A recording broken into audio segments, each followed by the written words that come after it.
Harold in Phoenix, Arizona. Hey, Harold, what's on your mind? Hey, Thom.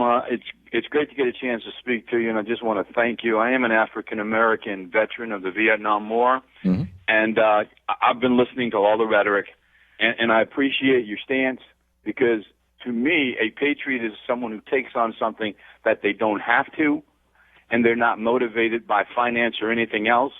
And as you know, that qualifies you as a patriot. Now, when we look at Kaepernick, he had no reason to do what he did if you look at him financially, because he's set. Oh, not only that, he had a reason not to do it. He's risking $20 million a year. Right. But we have to get past the material. Remember, Moses didn't have a reason to do what he did. He was placed in the home of the Egyptians. Right.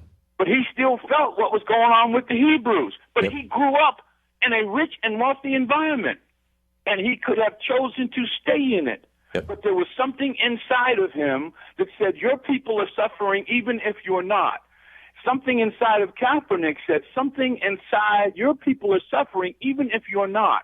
And America, and let me go ahead and say it, not all of white America, but when they are made to feel uncomfortable by the black man, that's when the problem comes up. As long as we don't make white America feel uncomfortable, everybody's okay. But when we make you feel uncomfortable, then the term is angry black man. Right. Unfortunately, we're not angry, Thom. We're just tired. It's 2016. John Carlos and Tommie Smith in 1968 stood up in the Olympics with their medals and raised their fist because they were protesting the same thing. That was almost 50 years ago. And at the same time, there was 3 years before that where we just received the rights, civil rights.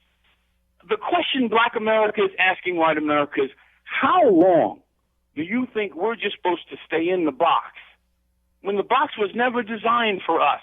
We fought to come out of the box just like you did. Yep. No representation without, no taxation without representation. That's what you said. Yep. So Colin Kaepernick said, I'm going to sit until we get representation under the flag. I fought for the flag. I was drafted. I did what a good soldier does. I accepted being drafted. I came out and couldn't get a job because they didn't see my service. They saw my skin. Wow. But I worked through it all. Thom, I applied for law enforcement because I was a military policeman. I had to go a year fighting law enforcement just to get in. Wow. And my trainer told me my first day of training when I got to the academy, he says, you're going to have it twice as hard as everyone else. I said, not if you're fair. And I was a single father with 2 kids. And Thom, as you know, in the academy, everything they taught was about who was creating the crimes. And you had 2 black guys in a class of 32 watching all these videos about their people committing the crime. It's sad. But, Thom, I want you to continue your cause. Don't let them come at you. And I listened to you last week when you spoke so eloquently about the Native American Indian. And I listened to you today as you speak eloquently about the black Americans' plight. There's no difference between the Native Americans and the black Americans. We're all people of color. Yeah.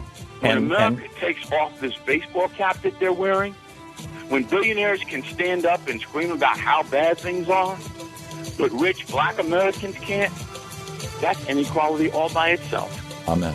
Very, very well said. Harold, thank you so much for the call. Thank you. That's a keeper. I appreciate it.